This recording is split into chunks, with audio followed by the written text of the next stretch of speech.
முதல்ல போன உடனே நமஸ்தேன்னு என்று நாங்கள் கையெடுக்கிறதே அவர் நமஸ்தே கோல்டன் ஜூப்ளி அப்படி என்று சொன்னார்.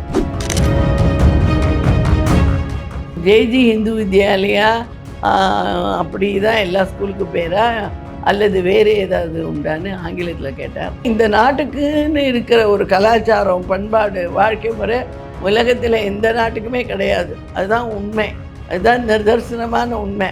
இதை நான் எப்போதுமே என் குழந்தைகளுக்கு சொல்லுவேன். அந்த 5 அடிக்கு அவங்க கால் எப்படி அந்த பனியில் போகும். சில சமயத்தில் நமக்கு டிவியில் காமிக்கிறாங்க, அதை உண்மையாகவே நான் பார்த்தேன்.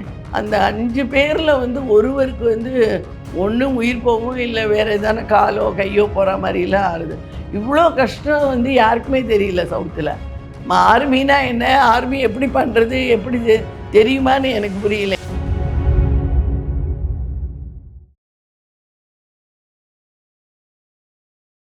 இளையபாரதியர்கள் வணக்கம். இன்றைய சிறப்பு விருந்தினர் ஜெயகோபாலா கரடியா இந்து வித்யாலயாவின் ஜெனரல் செக்ரட்டரி கிரிஜா அம்மா அவர்கள் தான். மேடம் வணக்கம். மேடம் வணக்கம். கௌதம், நல்லா இருக்கேன்.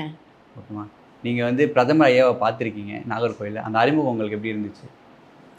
அந்த அறிமுகம் அதிர்ச்சியான இன்பம்னு ஒன்று சொல்லுவாங்க இல்லையா, அந்த மாதிரி தான் இருந்தது. எதிர்பாராத ஒரு சந்திப்பு, எதிர்பாராத ஒரு விளைவுகள் அதனால் ஏற்பட்டது. அதெல்லாம் ரொம்ப நினைக்கிறதே புல்லரிக்கின்றது. அவர் பார்த்த உடனே என்ன சொன்னார்? உங்களை பார்த்த உடனே முதல்ல போன உடனே நமஸ்தேன்னு என்று நாங்கள் கையெடுக்கிறதே அவர் நமஸ்தே கோல்டன் ஜூப்ளி அப்படி என்று சொன்னார். அப்படி சொன்ன உடனே எங்களுக்கு ரொம்ப மகிழ்ச்சியாக ஆகிவிட்டது. ஆமாம், உங்களை இன்வைட் பண்ண தான் வந்திருக்கோம் அப்படின்னு சொன்ன உடனே எங்கே டைம் இருக்குது எப்படி அப்படின்னு, இல்லை ஆகணும் அப்படின்ற பொழுது சொல்லும் பொழுதே அவர் சரி நீங்கள் எதுக்கெல்லாம் டொனேஷன் கொடுத்துருக்கீங்க, நிறைய பண்ணியிருக்கேன் போல் இருக்கீங்க அப்படின்னு சொன்னாங்க. உடனே நான் என்னென்ன கொடுத்துருக்கோன்றதை பற்றி கூறினேன். கூறின உடனே ரொம்ப சந்தோஷமாக அதை பற்றி கேட்டிருந்தார். அப்புறம் ஜேஜி இந்து வித்யாலயா அப்படி தான் எல்லா ஸ்கூலுக்கு பேரா அல்லது வேறு ஏதாவது உண்டான்னு ஆங்கிலத்தில் கேட்டார். நான் சொன்னேன், இல்லை, all the schools are named as Hindu Vidyalaya higher secondary ஸ்கூல்ஸுன்னு தான் இருக்குமே தவிர, இது எந்தெந்த டோனர் எந்தெந்த பள்ளிக்கூடத்துக்கு கொடுத்துட்டு அவங்க பேரை போடணுங்கிறாங்களோ அந்த ஸ்கூலுக்கு அந்த டோனரோட பேர் வரும் அப்படின்னு சொன்னேன். ரொம்ப சந்தோஷமாக இருக்குது அப்படின்னு. வேறு என்ன உங்கள் ஸ்கூல்லலாம் நீங்கள் பண்ணுறீங்கன்னு இந்த ஏடிஎல்லை பற்றி சொன்னேன். இப்போ பிரைம் மினிஸ்டரோட ஸ்காலர்ஷிப் ஒன்று இருக்குது, எஸ்எஸ்வி ஸ்காலர்ஷிப்னு, அதை பற்றி பேசினோம். அதுக்கப்புறம் வேறு என்னெல்லாம் நீங்கள் செய்கிறீங்கன்னு, எப்படி இந்த 1 ரூபியை நீங்கள் வாங்கினீங்க, எப்படி உங்களுக்கு இந்த ஐடியா வந்ததுன்னு கேட்டார். நான் சொன்னேன், இந்த மாதிரி எங்கள் ஸ்கூலில் எப்பொழுதுமே இந்த கார்ப்பரேட் சிஎஸ்ஆர்னு இருக்கேன், அந்த மாதிரி இருக்கிறது குழந்தையிலேருந்தே நம்ம உருவாக்கினால்தான் அவங்க பெரியவங்களாக அரைச்சி கொடுக்கணுங்கிற மனசு வரும். அதனால் எங்கள் பள்ளிக்கூடத்தில் அதை முன்னாடியே வச்சுட்டோம். 10th and 12th பசங்க எப்போதும் கொடுப்பாங்க. இந்த கோல்டன் ஜூப்ளியில் ஏதாவது நம்ம நாட்டுக்கு நம்ம செய்யணுங்கிற ஒரு எண்ணம் என் மனதில் உதித்தது. அந்த உதித்ததை குழந்தைகள்கிட்ட நான் கேட்டபோது, அவங்கள்ட்ட சொன்னபோது, 1 ரூபா கொடுக்கலாமா நம்ம இராணுவ வீரர்களுக்காக, இந்த மாதிரி நம்மளுடைய பிரைம் மினிஸ்டர் இப்படி சொல்லியிருக்கார் மன் கி பாத்தில்ன்னு, எல்லா குழந்தைகளும் கொடுக்கலாம் மேடம்னு. அப்போது கொஞ்சம் ஒரு ரெசிஸ்டன்ஸ் யார்கிட்ட வந்ததுன்னா, 3 குழந்தை இருக்கிற வீட்டில் வந்தது. அந்த போது பேரண்ட்ஸுக்கிட்ட நாங்கள் சொன்னோம், நீங்கள் சரி, ஆனால் ஒரு குழந்தைக்கு கொடுத்துட்டு இன்னொரு குழந்தை கிளாஸில் இருக்கிறச்சே வேறு வேறு வகுப்பில் படிக்கிறாங்க, ஒரு மனசில் ஒரு இது வரும் அப்படின்னு சொன்னோம். இப்போ ஒருத்தருக்கு நீங்கள் சாப்பாடு கொடுக்கல இல்லையா, வீட்டில் 3 பேருக்கு தானே நம்ம சாப்பாடு பண்ணுறோம். அது மாதிரி தானே நம்ம இராணுவமும் நம்ம அந்த மாதிரி கொடுக்க முடியாதுன்னெலாம் சொல்ல முடியாது இல்லையா அப்படின்னு சொன்ன உடனே பேரண்ட்ஸும் கோஆப்ரேட் பண்ணாங்க. எல்லா ஆசிரியர்களும் நாங்களும் சேர்ந்துக்கிறோம் அப்படின்னாங்க. இதில் ரொம்ப முக்கியமாக இருந்தது என்னென்னா, நான் டீச்சிங் ஸ்டாஃபு கிட்டத்தட்ட 200க்கு மேலே இருக்காங்க. அவங்க எங்கிட்ட என்ன சொன்னாங்க, அம்மா நாங்கள் என்ன பாவம் பண்ணோம், எங்களால் கொடுக்க முடியாது, 365 ரூபாய் தானே, இது எங்களுக்கும் கொடுக்க முடியும் அப்படின்னு சொன்னதுனால அவங்களையும் சேர்த்துக்கிட்டோம். ஸோ எல்லா 15 பள்ளிக்கூடமும் அந்த ஆசிரியர்கள் குழந்தைகளே ஒரு 9500க்கு மேலே இருக்காங்க. ஸோ அதை ஒரு 10,000 எடுத்துட்டோம். 600 650 டீச்சர்ஸ் இருந்தாங்க. ஒரு 200 250 நான் டீச்சிங் ஸ்டாஃபு எல்லோரும் சேர்ந்து போட்டது தான் இந்த 40 லட்சம் நாங்கள் வந்து கொடுக்க முடிஞ்சது. ஸோ இது ஒரு பெரிய பெருமையாக கருதுகிறோம். ஏன்னா நாட்டுக்கு நம்ம சேவை செய்யணும், ஒரு பொது நல தொண்டு இருக்கணும். அதாவது அதான் சொல்லுவாங்க இல்லையா, நாடு அதை நாடு நாடாவிட்டால் ஏது வீடு அப்படின்னு ஒரு ரொம்ப பாப்புலர் பாட்டு உண்டு. அந்த பாட்டில் ரொம்ப உண்மை இருக்குது. நம்ம வந்து நாடை வந்து நம்ம முதலுக்குன்னா எங்கே போக முடியும்? நமக்குன்னு வேறு நாட்டுக்கு நம்ம போக முடியுமா? போக முடியாது. நம்மக்கிட்ட இருக்கிறத நம்ம காப்பாற்றணும். அது யார் காப்பாற்ற முடியும்னா இராணுவ வீரர்கள் தான் காப்பாற்ற முடியும். நம்ம சவுத் இந்தியாவில், அதாவது தெற்கு பாதியில், பாரதத்தின் தெற்கு பாதியில் அந்த பாதிப்பு அவ்வளோ கிடையாது. முதல்லேருந்தே பார்த்திங்கன்னா யாரான ஒருத்தர் நம்மளை காப்பாற்றிடுவாங்க, கொஞ்சம் சேதம் தான் வரும். ஆனால் வடக்கே வந்து நிறைய சேதம் இருந்ததுனால, அவங்க பாதிக்கப்பட்டதுனால அந்த வீரமும் தீரமும் ஜாஸ்தி. ஆனால் நமக்கு நிறைய லீடர்ஸ் அது மாதிரி வீரமுள்ளதாக இருக்கா. மொத்தமாக டோட்டலாக மக்களோட பங்களிப்புங்கிறத போது வடக்கையை விட தெற்கே கம்மி. ஸோ நான் வந்து எப்போதும் எங்கள் அம்மாட்ட கேட்பேன், 8 பிள்ளையே வச்சுருக்கேம்மா, ஒரு பிள்ளைய கூட நீ வந்து ஏன் ஆர்மிக்கு அனுப்பலைன்னு சண்டை போடுவேன். நான் வந்து போகிறேன்ட்டு கல்லடா பண்ணுவேன். எனக்கு வந்து 6 அண்ணா 2 தம்பி. அதனால் அவங்களுக்கு நடுவில் நான் பிறந்ததுனால இந்த எண்ணங்கள் வந்தது. இதுக்கு என்ன காரணம்னா, அந்த காலத்தில் பாடப்புத்தகங்களில் போர்னா என்ன, அந்த போரில் எப்படி ஒவ்வொரு மன்னர்களும், சேர சோழ பாண்டியர்களும் கலிங்க ராஜாக்களும் அதே மாதிரி எல்லா இடத்துலையும் எப்படி அவங்க வந்து சண்டை போட்டாங்க. வீட்டுக்கு ஒரு பிள்ளைய அனுப்பணும்னு கேட்பாங்க.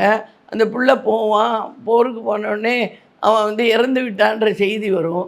செய்தி வந்தோடனே அந்த அம்மா கேட்பாங்க, அவனுக்கு வந்து அந்த வாளோ கத்தியோ மார்பில் முன்னால் குத்தித்தா பின்னாடி குத்தித்தா அப்படின்னு கேட்பாங்க. பின்னாடி குத்திருந்தா எனக்கு அது அவமானம், புறமுதுகிட்டுட்டோம் அப்படின்ற இது. இந்த மாதிரி புத்தகங்கள், பாட புத்தகங்களில் இந்த நிகழ்ச்சிகள்லாம் ரொம்ப அழகாக இருக்கும். இப்போ அந்த மாதிரி பாட புத்தகத்தில் பாடமே கிடையாது. நாங்களாக குழந்தைகள்கிட்ட பேசுகிறது, அவளை மோட்டிவேட் பண்ணுறது, அவங்களுக்கு நம்மளுடைய கதைகள்லாம் சொல்ல வேண்டியது. அது மாதிரி வாரத்தில் ஒரு நாளைக்கு பஜன் இருக்கும். அந்த சமயத்தில் நாட்டை பற்றி சொல்லுவோம். நாட்டில் எது நடந்தாலும் அதை பற்றி பேசுவோம். அதெல்லாம் பேசி நாட்டு பற்று வந்து வளரணும். அதாவது நம்மளுடைய பிரதமர் சொல்கிறாரு இல்லையா, நேஷன் ஃபஸ்ட்டுன்னு. அந்த நேஷன் ஃபஸ்ட்டு நான் எங்கள் பள்ளிக்கூடத்தில் எப்போதுமே வச்சுருப்போம். இந்த க்ஷேம நல நிதிக்காக நம்ம கொடுக்கணுன்ற முடிவு பண்ணி இந்த 40 லட்சம் ரூபாயை கலெக்ட் பண்ணி கொடுத்தோம். நம்ம அவர்கிட்ட கோரிக்கை ஏதாச்சும் நீங்கள் வச்சிங்களா? கோரிக்கை, எங்களுடைய பொன்விழாவுக்கு அவர் வரணும். அதுவே பெரிய மாறுதலை மக்களோட மனதில் உண்டாக்கும், குழந்தைகள் மனதில் குறிப்பாக உண்டாக்கும். ஏன்னாக்கா அந்த வர்றது வந்து ஒரு நாட்டோட பிரதமர் வருவது, இவர் வந்து சாதாரண பிரதமர் இல்லை. அவர் வந்து பல நாடுகள் போற்றுகின்ற ஒரு பெருந்தலைவர்னு சொல்லலாம். உலகத் தலைவரில் சிறந்த தலைவர் இவர் ஒருத்தர் தான் அப்படி என்று நான் நினைக்கின்றேன். ஏன்னா அந்த மாதிரி வரும்பொழுது ஒரு வளரும் குழந்தைக்கு முன்னாடி ஒரு ஐடியாலஜி இருக்கணும், ஒரு ஐடியல் மேன் இருக்கணும். அந்த ஐடியாலஜி சொல்கிறதுக்கான திறன் படைத்தவராக ஒருத்தர் இருந்தால் தான் நம்ம பண்ண முடியும். அந்த மாதிரி நமக்கு கிடைத்த மணி வந்து நம்மளுடைய பிரதமர். ஆனால் நீங்கள் இப்படி சொல்கிறீங்க, ஆனால் இங்கே தமிழக மக்களுக்கும் சரி, அந்த குழந்தைங்களுக்கும் வந்து பிரதமர் ஐயாவோட அந்த ஐடியாலஜி வந்து போலையோ நான் நினைக்கிறேன். எங்கள் ஸ்கூலில் போயிருக்கு, எங்கள் குழந்தைகளுக்கு போயிருக்கு, அப்புறம் எனக்கு என்ன? கண்டிப்பாக இல்லை, நீங்கள் ஆசிரியராக இருக்கீங்க, எல்லா குழந்தைகளுக்கும் போனதான்னு நினைக்கணும். நம்ம எல்லா குழந்தைகளுக்கு போகிறதுக்கு நான் வந்து டிபார்ட்மெண்ட்டில் இல்லையே, நான் தனியார் பள்ளி இல்லையா, தனியார் பள்ளியாக இருக்கிறதுனா அதில் நான் சொல்லித்தரேன். எனக்கு basically I'm a history teacher. அதனால் எனக்கு இந்த நம்ம நாட்டோட சரித்திரம் தெரியும், எல்லாம் படிப்பேன், என்னெல்லாம் இப்போ நடக்கிறதுன்னு பேசுவேன். பல நாடுகளுக்கு நான் சென்றிருக்கிறேன். அங்கே போகும்பொழுதெல்லாம் அங்கேருந்து இங்கே மெயில் அனுப்புவேன், இந்த நாட்டில் என்ன ஃபேமஸாக இருந்தது, இந்தியாவுக்கும் இந்த நாட்டுக்கும் தொடர்பு உண்டா இல்லையா. சவுத் ஈஸ்ட் ஏஷியா போனீங்கன்னா அந்த மாதிரியெல்லாம் நான் போயிருக்கிற பொழுது நான் எழுதி அனுப்புவேன். அதே மாதிரி எப்படி அமெரிக்காவில் வந்து சுதந்திர தினத்தை வந்து கொண்டாடுகிறார்கள் என்று நான் சொல்லுவேன். அப்போல்லாம் லீவு, ஜூலை 4 அவங்களுக்கு வந்து லீவு. அந்த லீவில் வந்து எப்படி கொண்டாடுவாங்கன்னு, நமக்கு லீவு கிடையாது. அப்போ நடுவில் வருது ஆகஸ்ட் 15, அதில் நம்ம எப்படி கொண்டாடுறோம், அந்த இதுக்கு கம்பேரிசன் வந்து நிறைய கொடுத்துருக்கேன். ஸோ எப்படி நம்ம நாட்டை மதிக்கணும், எப்படி இதுன்னு. இன்னொன்று எங்களுக்கு என்ன இருக்குதுன்னா, கலைகள் நான் சொல்லித்தரேன் கண்டிப்பாக. என்னோடய பள்ளிக்கூடத்தில் 1994 என் குழந்தைகளுக்கு ஒரு டச் ஆஃப் எஸ்தட்டிக்ஸ் இல்லை அப்படி கண்டுபிடிச்சேன். அவங்களுக்கு ஏன்னாக்க இது இந்த என்னுடைய எல்லா பள்ளிக்கூடங்களுமே மத்திய தரப்பு வாசிகளுக்காக ஏற்படுத்தப்பட்ட பள்ளிக்கூடம். என்ன நல்ல ஒரு ஹை கிளாஸ் ஸ்கூல்ஸில் என்னெல்லாம் இருக்குமோ அது அத்தனையும் நான் இங்கே கொடுக்குறேன். அது வந்து நிறைய ஃபீஸ் கிடையாது. கவர்மெண்ட் ஃபிக்ஸ் பண்ணுற ஃபீஸ்லேயே தான் நாங்கள் அத்தனையும் பண்ணுறோம். அதில் வந்து 1994 வந்து விஸ்வ கலா கேந்திரான்னு சொல்லிட்டு இந்த டிபார்ட்மெண்ட்டை உண்டாக்கினேன். அதில் வந்து Carnatic music, Bharatanatyam, tabla, mridangam, flute, violin, harmonium, drawing and painting, silambam, yoga எல்லாம் கற்றுக் கொடுக்குறோம். அதுக்கு கிட்டத்தட்ட 20-25 வாத்தியார்கள் இருக்காங்க. அவங்க வாரத்தில் 2 நாள் வந்து கற்றுக் கொடுக்கறதுனால இந்த குழந்தைகள் இன்னும் படிச்சுட்டி குழந்தைகளாக, ஒழுக்கமுள்ள ஒரு டிசிப்ளின்டு குழந்தைகளாக வளர்ந்தார்கள். ஏன்னாக்கா நீங்கள் ஒரு பர்டிகுலர் பாஸ்டர் இல்லைன்னாக்கா மிருதங்கம் வாசிக்க முடியாது. அதே மாதிரி உட்காந்து வயலின் வாசிக்கிறதுக்கும் எப்படி வச்சுக்கணுங்கிற முறை இல்லைன்னா வாசிக்க முடியாது. இஷ்டத்துக்கு எப்படி வேணால் தலைகீழே வச்சுன்னுலாம் பண்ண முடியாது. ஸோ இது வந்து என்ன பண்ணுறது, ஒரு ஒழுக்கத்தை அந்த ஃபிசிக்கல் டிசிப்ளின் வரும். ஃபிசிக்கல் டிசிப்ளின் வந்து ஆட்டோமேட்டிக்காக மென்டல் டிசிப்ளின் வரும். அந்த 2ம் வரும்பொழுது அவன் நிச்சயமாக ஒரு நம்ம வாழ்வு வந்து ஒரு பயனுள்ளதாக இருக்கணுங்கிற இது வருது. அப்போ நம்ம இதெல்லாம் சொல்லும்போது அவனுக்கு புரியுறது. ஏன்னா இந்த நாட்டுக்குன்னு இருக்கிற ஒரு கலாச்சாரம், பண்பாடு, வாழ்க்கை முறை உலகத்தில் எந்த நாட்டுக்குமே கிடையாது. அதுதான் உண்மை. அதுதான் நிதர்சனமான உண்மை. இதை நான் எப்போதுமே என் குழந்தைகளுக்கு சொல்லுவேன். ஏன்னா ஒரு ட்ராவலராகவும் நான் இருக்கிறதுனால எனக்கு இது உண்டு. இன்னொன்று நான் வந்து யூத் ஹாஸ்டலோட வைஸ் பிரசிடெண்ட் தமிழ்நாட்டுக்கு. அதே மாதிரி என்வைரன்மெண்ட் கமிட்டி அதுக்கு சேர்மேன் சென்ட்ரலில், ஐ மீன் டெல்லியில் யூத் ஹாஸ்டலில். அதனால் குழந்தைகளை எப்போதுமே ட்ரெக்கிங் அழைச்சின்னு போவோம். அப்போ நான் அவர்கிட்ட பெரிய பிரதமர்கிட்ட சொன்னேன், ட்ரெக்கிங் போவீங்களா, எங்கெல்லாம் போயிருக்கேன்னு சொன்னேன். சார் பாஸு, சந்திரகினி பாஸு, அப்புறம் இந்த ஹர்கி தூன், ஏலகிரி மவுண்டன்ஸு இங்கே சேலத்தில் இருக்கிறது, இந்த மாதிரி எல்லாம் சொன்னோடனே அப்புறம் நான் சொன்னேன், நானே 2 வாட்டி இமயமலையில் இருக்கிற கைலாசத்துக்கு போயிருக்கேன். அந்த போனபோது வந்து எனக்கு வந்து ஐ மெட் சம் ஆஃப் த சோல்ஜர்ஸ். அந்த குஞ்சிங்கிற இடத்துல ஒரு மெடிக்கல் டெஸ்ட் உண்டு. அதில் நீங்கள் வந்து திருப்பி அனுப்பிச்சிடுவாங்க நீங்கள் சரியா இல்லைன்னா. அப்போ அங்கேருந்து என்ன பண்ணுவோம், லிப்புலே பாஸ்ன்னு ஒரு இடம் இருக்குது. இந்த லிப்புலே பாஸ் தான் border area for China and India. அந்த இடத்துல இந்த என்ன பண்ணோம், ஒரு 200 மீட்டருக்கு சர்ன்னு தள்ளி விடுவாங்க நம்மளை. நம்ம அப்படியே இறக்கி வந்தோடனே கீழே வந்து சைனீஸ் சோல்ஜர்ஸ் நம்மளை பிடிச்சி அப்புறம் இறக்கி விடுவாங்க. அது ரொம்ப ஒரு உன்னத அந்த அனுபவத்தை என்னன்னு சொல்ல முடியாது. அப்போ தான் ஐ லேர்ன்ட்டு வந்து எவ்வளோ வந்து கார்கில்ல போகிற இவங்கள்லாம் அந்த 5 அடிக்கு அவங்க கால் எப்படி வந்து அந்த பனியில் போகும். சில சமயத்தில் நமக்கு டிவியில் காமிக்கிறாங்க. அதை உண்மையாகவே நான் பார்த்தேன். அந்த 5 பேரில் வந்து ஒருவருக்கு வந்து ஒன்றும் உயிர் போகும், இல்லை வேறு எதான காலோ கையோ போகிற மாதிரிலாம் ஆகுது. இவ்வளோ கஷ்டம் வந்து யாருக்குமே தெரியல சவுத்தில். ஆர்மினா என்ன, ஆர்மி எப்படி பண்ணுறது, எப்படி தெரியுமான்னு எனக்கு புரியல. ஏன்னா நான் குழந்தைகளோடு பழகும் பொழுது அந்த குழந்தைகளுக்கு அந்த விதமான ஒரு பாதிப்போ இதுவோ யாருமே வீட்டில் பேச மாட்டாங்கன்னு நினைக்கிறேன். மேபி மத்திய தரத்து குடும்பம் இருந்ததுனால அவங்களுக்கு அவ்வளோ எக்ஸ்போஜர் இல்லை அப்படின்னு. அப்போ இதெல்லாம் நான் சொல்லுவேன். இதெல்லாம் சொல்லி அவங்களுக்கு வந்து புரிய வைக்கும் பொழுது நாங்கள் என்ன ப்ராஜெக்ட் கொடுத்தாலும் குழந்தைகள் எங்களோட கோஆப்ரேட் பண்ணுவாங்க. ஸோ மேம், இப்போ ஆனால் அந்த சேவை எப்படி பண்ணணும் உங்களுக்கு தோணுச்சு மேம்? இந்த மாதிரி பள்ளி நிறுவனம்லாம் ஆரம்பிச்சு அதான் சார் எனக்கு சொன்னேனே, எங்கள் வீட்டில் 8 ஆம்பளை பசங்க. எங்கள் அம்மா ஒருத்தரை கூட வந்து அனுப்பலை. எல்லோரும் நிறைய படித்தோம். அந்த என் தாயோட ஒரு இது, அவங்க 5ஆம் கிளாஸ் தான் படித்தாங்க. அதனால் படிப்புன்னா அவங்களுக்கு ரொம்ப பிடிக்கும். எங்கள் அத்தனை பேருமே எங்கள் வீட்டில் 12 பேருமே நிறைய படிச்சிருக்காங்க. 12 பேருமே நிறைய இடத்துல வெளிநாடு எல்லா இடத்துலையும் இருக்காங்க. ஆனால் நான் வந்து வெளிநாட்டுக்கு ரொம்ப போகலாம் பிடிக்கலை. ஆனால் வந்து எங்கள் அம்மாட்ட கேட்பேன், ஏன் ஒருத்தரை கூட ஆர்மிக்கு அனுப்பலை, நான் போவேன் அப்படின்னு வீட்டில் ரொம்ப கலடா பண்ணுவேன் நான். அதனால் சீக்கிரம் கல்யாணம் பண்ணிட்டாங்க 19 வயசில். அப்போ எங்கள் கணவர்கிட்ட சொன்னேன், கல்யாணம் பண்ணிக்காதீங்க என்ன, எனக்கு சேவை செய்யணும்னு. பட் அவர் நல்ல மனுஷர். இல்லை நான் என்ன பண்ணணும்னு நீங்கள் விரும்புகிறீங்களோ பண்ணலாம் நீங்கள் என்ன. என்னோடய மாமனார் வந்து தினமணியில் இருந்தார், ஏன் சிவராமனோட. அதனால் கொஞ்சம் குடும்பத்தில் இருக்கிறவங்களுக்கு எல்லாம் தெரிஞ்சிருந்தது. ஆகையினால் என்னோடய படிப்பும் தொடர்ந்தது. அதற்கு மேலே கல்யாணம் ஆகி படித்தேன் நான். அதுக்கப்புறம் வந்து 75ல் ஒரு ஆப்பர்ச்சுனிட்டி வந்தது. விஸ்வ இந்து வித்யா கேந்திராவில் ஸ்கூல் ஆரம்பிக்க போகிறேன்னு. அப்போ என் கணவர் சொன்னார், இது நல்ல ஆர்கனைசேஷன், உனக்கு சரிப்பட்டு வரும் உங்களுடைய சுபாவத்திற்கு அப்படின்னு சொன்னார். அப்படி ஆரம்பித்தோம். வாஜ்பாய் கூட நீங்கள் ஃபோட்டோ எடுத்திருக்கீங்க. அந்த அறிமுகம் எப்படி இருந்துச்சு உங்களுக்கு? ஐயோ!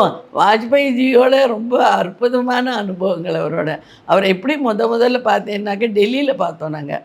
நாங்கள் வந்து சந்திரகனி பாஸ் போயிட்டு ஒரு 110 குழந்தைகள் அழைச்சின்னு போயிருந்தேன். அந்த போயிட்டு டெல்லிக்கு நான் வந்தபோது எங்களுடைய பிரசிடெண்ட் ஸ்ரீ வேதாந்தம்ஜி வந்து ஃபிக்ஸ்ட் அப்பாயின்மெண்ட் டு மீட் வாஜ்பாய்ஜியை குழந்தைகளோட பார்க்கணும் அப்படின்னு. ஸோ நீங்கள் வந்த உடனே சீக்கிரம் வந்துருங்க அப்படின்னோடனே நாங்கள் வந்து டெல்லியில் வந்து இறங்கி குளிச்சுட்டு இழுத்துட்டு நேராக வாஜ்பாய்ஜி வீட்டுக்கு தான் போனோம். 110 குழந்தைகளே அழைச்சின்னு போனோம். அப்போ எங்கள் ஸ்கூலில் வந்து இந்த கோயர் மியூசிக் ரொம்ப நல்லா பாடுவாங்க குழந்தைகள்.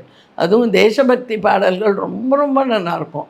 அவருக்கு பிடிச்ச பாட்டு வந்து பாரத் வந்தே மாதரம், ஜெய பாரத் வந்தே மாதரம், ருக்ன ஜாயே தூஃபானோ கே சப்சே ஆயே படே கதம். அந்த பாட்டை வந்து குழந்தைகள் பாடினாங்க ராகமெல்லாம் போட்டு. அதை பார்த்த உடனே அவருக்கு ஒரே குஷியாக போயிடுது. எப்படி சவுத்துலேருந்து வந்து இந்த ஹிந்தி பாடலை நீ பாடுற அப்படின்னு. இல்லை உங்களுக்கு இந்த பாட்டு பிடிக்கும்னு நான் சொல்லி கொடுத்தேன் அப்படின்னு சொன்ன உடனே எங்களுக்கு டீ பிஸ்கெட்ஸ்லாம் கொடுத்தாங்க. அப்போ தான் கார்கில் வாருக்கு வந்து 4.75 lakhs கொடுத்தோம். அது கொடுத்தபோது இந்த மாதிரி நீ கொடுத்தியானா உன்னோட சில்வர் ஜூப்ளிக்கு வருவேன் அப்படின்னு. ஏன்னா நான் அப்போ கூப்பிட்டேன் சில்வர் ஜூப்ளிக்கு வரணுன்னு. நான் வருவேன்னு. இல்லை நிச்சயம் கொடுப்பேன் வாங்கணும். வந்தார் அவர். அதுதான் 1 லட்சம் ரூபாய் வந்து அஸ்ஸாமோட ஃப்ளட்டு இருந்தது அப்போது, அதுக்கு நாங்கள் கொடுத்தோம். மேம் அதே மாதிரி இந்த தேசபக்தியை வந்து அதிகரித்துக்கு தமிழக மாணவர்கிட்ட என்ன கொண்டு வரணும்? இந்த எஜுகேஷன் சிஸ்டம் மாறணும்னு நினைக்கிறீங்களா நீங்கள்? இது ரொம்ப சிக்கலான கேள்வியெல்லாம் கேட்கக்கூடாது. நான் யாருன்னு இல்லை, இந்த உணர்வு வந்து ஒவ்வொரு ஆசிரியருக்கும் இருக்கணும். இது நம் தேசம், நம்ம நாடு நல்லா இருக்கணும். அப்படி நம்ம எல்லோரும் இந்தியர்கள், வேறு எந்த எண்ணங்களும் வரக்கூடாது. We are Indians and be Indian and do everything as Indians, அவ்வளோதான். இதுக்கு என்னென்னாக்கா நம்மளுடைய பாடப்புத்தகத்தில் நம்மளுடைய வரலாறு கரெக்டாக இருக்கணும். சரித்திரத்தில் வந்து வரலாறில் யார் யார் இந்த ஸ்டேட்லேருந்து பண்ணா யாருக்குமே தெரியாத. எப்போ பார்த்தாலும் திருப்பி நம்ம திருப்பூர் குமரன் ஒன்று சொல்கிறோம், அப்புறம் வேறு யார் சொல்கிறோம், வஉசியை சொல்கிறோம், பாரதியாரை சொல்கிறோம், சுப்பிரமணிய ஐயர் சொல்கிறோம், சில பேரை தான் சொல்கிறோம், மற்றபடி நம்ம சொல்கிறது இல்லை. இதே திருப்பி சொல்லாமல் ஒவ்வொரு டிஸ்ட்ரிக்ட்லேருந்து யாரெல்லாம் பண்ணியிருக்கா, அந்த டிஸ்ட்ரிக்டில் அந்த அவருக்கு ஒரு சிலை இருக்கா, அவரை பற்றி புக்கு இருக்கா, இது நம்ம வந்து போட முடியுமா? இந்த வருஷம் வந்து இந்த நமக்கு எவ்வளோ டிஸ்ட்ரிக்ட் இருக்குது, அந்த ஒவ்வொரு டிஸ்ட்ரிக்டையும் நம்ம பிரித்து 6, 7, 8ன்னு ஒரு குட்டி நான்டெல் புக் மாதிரி போடலாமே. இது எல்லாருக்கும் இருக்க வேண்டியது தான். நான் சொல்கிறதுக்கெலாம் ஒன்றுமே இல்லை. என்னோட உணர்வு நான் பண்ணுறேன், அவ்வளோதான். மேம் நீங்கள் சொன்னீங்க நான் தேசத்துக்காக நிறையா கொடுத்துருக்கோம், அதே மாதிரி ஆர்மி பர்சனுக்காக கொடுத்துருக்கோம் அப்படின்னு. அப்கமிங் ப்ராஜெக்ட் ஏதாச்சும் பண்ண போகிறீங்களா மேம் இந்த வருஷத்துக்கானது? அதாவது நாங்கள் வந்து வருடம் ஏதான ஒரு கார்ப்பரேட் ஆக்டிவிட்டிங்கிற மாதிரி ஒன்று கொடுப்போம், சிஎஸ்ஆர் மாதிரி. இது வரைக்கும் என்னென்னா நாங்கள் கொடுத்துருக்கோன்னா அஸ்ஸாம் ஃப்ளட் பற்றி சொன்னேன் இல்லையா, அது மாதிரி குஜராத் எர்த்குவேக்கு வந்து 6.25 lakhs கொடுத்தோம். அது 6,25,000. அந்த வருடம் வந்து எனக்கு வந்து நேஷ்னல் அவார்டு கிடச்சிது பெஸ்ட்டு டீச்சர்னு. 25,000 ரூபா கொடுத்தாங்க. அப்போது வாஜ்பாய்ஜி வந்து ஒரே வாரத்தில் சென்னைக்கு வந்தார். இந்த பூகம்பம் நடந்த அந்த பூகம்பம் வந்து February 2001ன்னு நினைக்கிறேன். அந்த போது இங்கே வந்தபோது நாங்கள் அவரை வந்து கவர்னர் பங்களாவில் மீட் பண்ணி 6 லட்சம் ரூபாய் கொடுத்தேன். 25,000 எனக்கு கொடுத்த அந்த பெஸ்ட்டு டீச்சர் அவார்டு அந்த பணத்தையும் கேஷையும் கொடுத்து 6,25,000 கொடுத்தோம். அதுக்கப்புறம் சுனாமி வந்தபோது அதில் வந்து 2 ஃபைபர் போட்ஸ் வாங்கி கொடுத்தோம். அந்த விடிந்த கரைன்னு ஒன்று இருக்குது, நம்ம ராதாபுரம் திருநெல்வேலி மாவட்டம். அங்கே வந்து மீனவர்கள் ரொம்ப அஃபெக்ட் பண்ணியிருந்தாங்க. அவங்களுக்கு உதவுறதுக்கு யாருமே இல்லை. அதனால் நாங்கள் அந்த அடாப்ட் பண்ணி அந்த வில்லேஜை 2 ஃபைபர் போட்டு வாங்கி, ஜெயலலிதா அம்மா எப்படி எங்கள் பேரை வந்து கூப்பிட்டாங்கன்னு எங்களுக்கு தெரியாது, ஆனால் மெயில் அனுப்பிச்சோம். இந்த மாதிரி எங்கள்கிட்ட ஒரு 2 லட்சம் ரூபாய் இருக்குது, 2 ஃபைபர் போட்டு கொடுக்க போகிறோம், நீங்கள் வாங்கிப்பீங்களான்னு. அவங்க உடனே நீ வந்து கொடுக்கலாம் அப்படின்ன போது அங்கே நான் போய் கொடுத்தேன். ஸோ அது ஒரு பெரிய எனக்கு இது.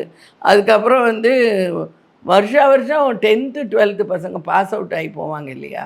அவங்க பாஸ் அவுட் ஆகி போகும்போது தலைக்கு ரூ. 500 வச்சு கொடுப்பாங்க. அதை வந்து நாங்கள் ஏதான ஒரு நல்ல காரியத்துக்கு யூஸ் பண்ணுவோம். அந்த எங்களுக்கு வந்து என்னோடய ஆர்கனைசேஷனில் வந்து ஓராசிரியர் பள்ளிக்கூடம்னு இருக்குது.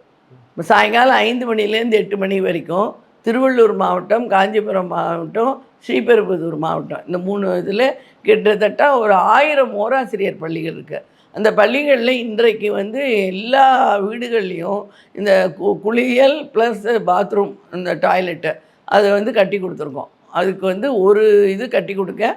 50,000 ஆகிறது. அந்த மாதிரி எங்கள் பள்ளிக்கூட குழந்தைகள் வருடம் கிட்டத்தட்ட ஒரு 3-4 வருஷத்துக்கு 50 டாய்லெட் கட்டி கொடுத்துருக்கோம் at the rate of ₹50,000. So அது ஒரு நல்ல காரியம் நாங்கள் பண்ணியிருக்கோம். அது தவிர வந்து குழந்தைகள் வந்து எங்கள் ஸ்கூலில் மாத்திரம்தான் கொடியேற்றுறது வந்து நேஷ்னல் டே, இண்டிபெண்டன்ஸ் டே இருக்குது இல்லையா, அப்புறம் ரிப்பப்ளிக் டே யாரையும் கூப்பிட மாட்டோம். என் பிள்ளைகளை தான் கூப்பிடுவேன். என்னோடய படிச்சுட்டு போன குழந்தைகள் தான் திருப்பி வருவாங்க. அவங்க வந்து அன்றைக்கி கொடி ஏற்றிட்டு ஒரு அமௌண்ட்டு கொடுப்பாங்க. அந்த அமௌண்ட்டு வந்து ஏழை மாணவர்களுக்கு பள்ளிக்கூட ஃபீஸை கட்ட முடியாமல் தவிக்கும் அந்த மாணவர்களுக்கு அந்த பணமானது போகும். அந்த மாதிரி இருக்கிற போது கொரோனா போது ஒரு 2 பசங்களை 2, 3, 4 பசங்களை சொல்லணும். அதில் வந்து முதல் பையன் வந்து பினாய் குமார்னு, அவன் வந்து ஆதம்பாக்கம் பள்ளியில் படிக்கிறான் எங்களோட பள்ளியில். அந்த பையன் வந்து 10th 12th முடித்த உடனே மிலிட்ரியில் போயிட்டான், ஆர்மிக்கு போயிட்டு திடீர்னு ஒரு நாளைக்கு எனக்கு ஒரு ₹150 மணி ஆர்டர் இருந்தது. அன்றைக்கி நிஜமாகவே நான் என்னுடைய கண்கள் பணித்தன. ரொம்ப எனக்கு அழுகையே வந்துடுது. என்னன்னாக்கா அந்த குழந்தை இருந்தால், மேடம் உங்களை நான் பார்க்குறதுக்கு 3 தடவை வந்தேன், என்னால் உங்களை மீட் பண்ண முடியல.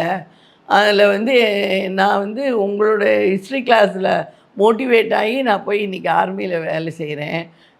என்னோடய ஸ்டைஃபண்டில் உங்களுக்கு குருதட்சணையாக ₹150 அனுப்புகிறேன்னு அனுப்பிச்சிருந்தான்.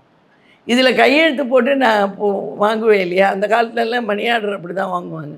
அந்த இதை நான் ஆட்டோகிராஃபாக அப்படியே வச்சுப்பேன் அப்படின்னு சொல்லி அவன் ரொம்ப நான் மூவ் ஆகிட்டேன் அந்த கடிதத்தை பார்த்து. அதை மிச்ச குழந்தைகளோடு பகிர்ந்து கொண்டேன். அந்த பகிர்ந்து கொண்ட போது எல்லா குழந்தையும் சொல்லுது, நாங்களும் படிச்சுட்டு வந்து உங்களுக்கு கொடுப்போம்னு சொன்னாங்க. ஸோ அந்த எண்ணத்தை அப்படியே வளர்த்ததுனால இன்றை வரையிலும் இண்டிபெண்டன்ஸ் டே, ரிப்பப்ளிக் டேக்கு அவங்க தான் வருவாங்க, அவங்க தான் கொடியேற்றுவாங்க, அவங்க தான் எல்லாம் செய்வாங்க. அதே மாதிரி கொரோனா சமயத்தில் ஹரிஷ் நந்தான்னு, அவனும் ஆதம்பாக்கம் பள்ளிக்கூடம் தான். அந்த பிள்ளையும் 9 லட்சம் ரூபாய் வந்து தடுமாறி கொண்டிருந்தோம். பணத்துக்கு வந்து குழந்தைகள் கட்ட முடியாமல் ரொம்ப இது பண்ணும்போது அந்த பையன் he came forward to pay என்ன கஷ்டம் மேடம் அப்படின்னு கேட்டபோது 9 லட்சம் ரூபாய் எங்களுக்கு இதுவாக இருக்குது அப்படின்னோடனே ஒரு செக்கை எடுத்து அந்த பையன் அப்படியே உடனே எழுதி கொடுத்தான். அதே மாதிரி ராமநாதன்ற ஒரு பையன் என்கிட்ட படிக்கலை, 1லேருந்து 10 வரைக்கும் 11th and 12th என் பள்ளிக்கூடத்தை தேடி கொண்டு வந்து படித்தான். உங்கள் பள்ளிக்கூடத்தை பற்றி கேட்டிருக்கேன், இங்கே தான் படிப்பேன், எனக்கு கொடுத்து ஆகணும்னு. அவன் தான் அந்த வருஷம் ஃபஸ்ட்டு மார்க்கும் வாங்கினான் 12th போர்டில். அந்த பிள்ளை இன்றைக்கி பாஸ்டனில் இருக்கான். கிட்டத்தட்ட ஒரு 5 வருடங்களாக வருடத்திற்கு 3 லட்சம் ரூபாய் இந்த குழந்தைகளுக்கு ஃபீஸ் கட்டுறதுக்கு கொடுக்குறான். ஒரு 10-15 குழந்தைகள், அவன் 50% கொடுப்பான், குழந்தைகள் 50% தான் கட்டுவாங்க. அந்த மாதிரி வந்து மோட்டிவேஷன் இஸ் ஸோ மச். இந்த மாதிரி நிறைய பண்ணுறதுனால சொசைட்டிக்கு பண்ணணும், நம்மளோட இருக்கிற மக்களுக்கு பண்ணணும், நம்ம நாட்டுக்கு பண்ணணுங்கிற எண்ணத்தை வளர்க்க முடிஞ்சது. எங்களுக்கு ரொம்ப நாளாக வந்து ஒரு ப்ராஜெக்ட்ஸ் நிறைய பண்ணுவோம். எப்படி எது இப்போ ஒரு ப்ராஜெக்ட் ரொம்ப ஒரு இதில் இருக்குது, அது சொல்லுறதுக்கு இல்லை வேறு, அப்புறம் யாரான அந்த எடுத்துட்டுருவாங்களோ ஒரு பயம் இருக்குது. அதை பண்ணி முடிச்சுட்டு பண்ணணுன்னு இருக்கேன். இன்னொன்று 2வது என்னென்னா, எங்களுக்கு பின்னாடி வந்து இது இருக்குது, அடையார் ரிவர் வந்து போய் அப்படியே இது பீச்சுக்கு போகிறது. நாங்கள் வாட்டர் ஹயாசன்த்தை பற்றி ஒரு ப்ராஜெக்ட் பண்ணியிருந்தோம். அதுலேருந்து எப்படி இது உருவாக்கலாம் அப்படின்னு எரிபொருள். அதில் இங்கே நிறைய இருக்குது. அதை க்ளீன் பண்ணுறதுக்கு, அது இது பண்ணுறதுக்காக ஒரு ஐடியா இருக்குது. நம்ம கவுன்சிலர் மேடம் உமா ஆனந்த் இருக்காங்க, அவங்களோட ஹெல்ப் பண்ணாங்கன்னா ஒரு கார்ப்பரேஷனோடு சேர்ந்து இது பண்ணி நாங்கள் பண்ணுறதுக்கு தயார். ஏன்னா இந்த மனோரமா ரிவரை வந்து ஒரு பையன் வந்து எப்படி வந்து சின்ன வயதில் வந்து பார்த்த ஒரு சுத்தமான ஒரு ஆறை அப்புறம் அது பொல்யூட் ஆகிடுது. அந்த கழிவுப் பொருட்களை எல்லாம் எடுத்து க்ளீன் பண்ணுறதுக்கு முடிவு பண்ணி அவனும் அவனுடைய சகாக்களும் செய்கிறாங்க.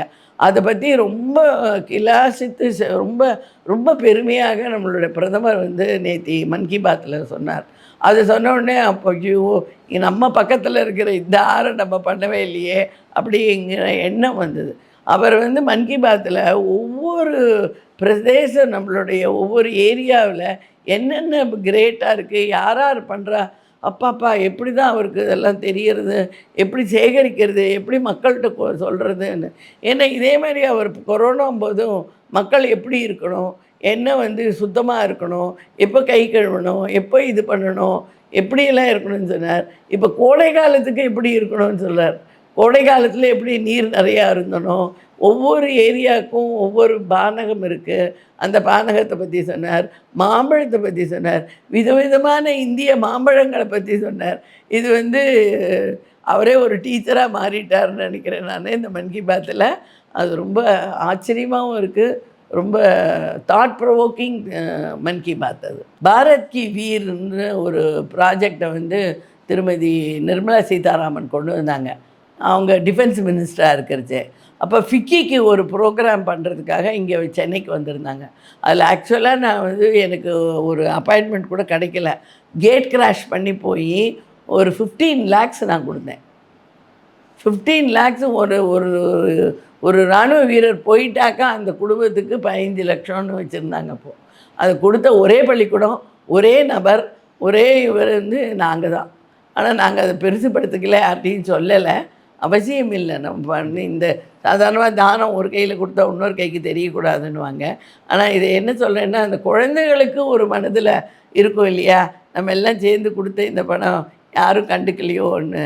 ஆனாலும் வந்து நம்ம பெரியவங்க என்ன பண்ணுவாங்கன்னா, அந்த காலத்தில் குழந்தை கையில் கொடுத்து தான் வாசலில் வந்து யாரன்னா வந்தால் கொண்டு போய் போட்டுட்டு வா அப்படின்வாங்க. ஏன்னா அந்த பழக்கம் வரணும், நம்ம ஷேர் பண்ணணும், இன்னொருத்தரோடு பண்ணணுங்கிற ஹேபிட்ஸ் வந்து வரணும்னா நம்ம பண்ணி காமிக்கணும். அதுதான் இந்த பாரத் கி வீருக்கு 15 லட்சம் ரூபா கொடுத்தது ஒரு பெரிய தொகை. யாருமே கொடுக்கல. ஆனால் இப்போ எங்களுக்கு அதை பற்றி சொல்கிறதுக்கான சந்தர்ப்பம் கிடைத்ததற்கு நன்றி, வணக்கம்.